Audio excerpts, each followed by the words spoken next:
ఓటెన్ TV news కి స్వాగతం. వరకట్న వేధింపులకు రాష్ట్రంలో మరో మహిళ బలైంది. అత్తమామలు, భర్త, అత్తారింటికి కుటుంబ సభ్యులందరూ కలిసి ఒక మహిళ జీవితాన్ని వరకట్న దాహంతో కాల్చేశారు. ప్రభుత్వాలు, స్వచ్ఛంద సంస్థలు, సామాజికవేత్తలు ఎంత అవేర్నెస్ తీసుకొచ్చినా వరకట్న చావులు మాత్రం ఆగడం లేదు.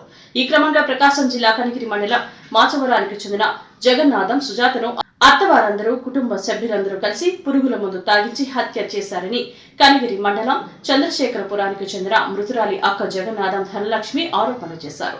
పోలీసులు కూడా తమకు న్యాయం చేయలేదని, న్యాయం చేయలేకపోతున్నామని పోలీసులు చెప్తున్నారని చెప్పారు. ఈ విషయమై గాంధీనగర్లోని ప్రెస్ క్లబ్ లో మీడియా సమావేశం నిర్వహించారు.